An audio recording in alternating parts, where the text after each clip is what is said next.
పెళ్లి ఫిక్స్ అయిందా? తెలుగు మ్యాట్రిమోనీకి థ్యాంక్స్ చెప్పాలి. పెళ్ళంటేనే తెలుగు మ్యాట్రిమోనీనే. 26 సంవత్సరాల నమ్మకం, లక్షలాది సంతోషకరమైన వివాహాలు. తెలుగు మ్యాట్రిమోనీని డౌన్లోడ్ చేయండి. త్రిష లైఫ్ లో ఏం జరుగుతోంది? ఓవైపు వరుస సినిమాలతో బిజీగా ఉన్న ఈ బ్యూటీ ఇంకోవైపు పాలిటిక్స్ లోకి ఎంట్రీ ఇవ్వబోతుందనే వార్తలు తమిళనాట హాట్ టాపిక్ గా మారాయి. 15 ఏళ్ల క్రితమే సీఎం అవ్వాలని కలలు కన్న త్రిష ఇప్పుడు విజయ్ సపోర్ట్ తో పాలిటిక్స్ లో అరంగేట్రం చేయబోతున్నారా? ఆయన స్థాపించిన టీవీకేలో త్రిష ప్లేస్ ఏంటి? ఈ రాజకీయ చదరంగంలో త్రిష రోల్ ఏంటి? వింటున్నారుగా త్రిష చెప్పింది. ఈ మాట ఇప్పుడు కాదు, 15 ఏళ్ల కిందే చెప్పారవి. తనకు సీఎం అవ్వాలని ఉందని ఓపెన్ గా చెప్పారు త్రిష. దానిపై ఇప్పుడు చర్చ జరుగుతోంది.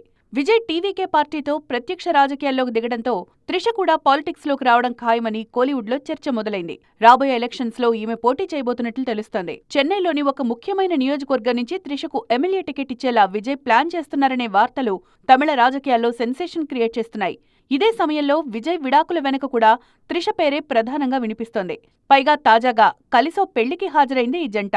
ఈ డాట్స్ అన్ని కరెక్ట్ గా కనెక్ట్ అవుతుండటంతో త్రిష పొలిటికల్ స్కెచ్ అదిరిపోయిందంటున్నారు విశ్లేషకులు. త్రిష లైఫ్ లో ఏదో పెద్ద మార్పు జరగబోతోందని, విజయ్తో ఈమె బాండింగ్ కేవలం సినిమాలకే పరిమితం కాదనే చర్చ నడుస్తోంది.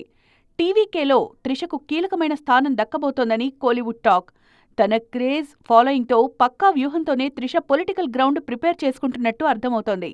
మొత్తానికి త్వరలోనే హీరోయిన్ త్రిష కాస్త పొలిటికల్ లీడర్ త్రిషగా మారే అవకాశం లేకపోలేదు.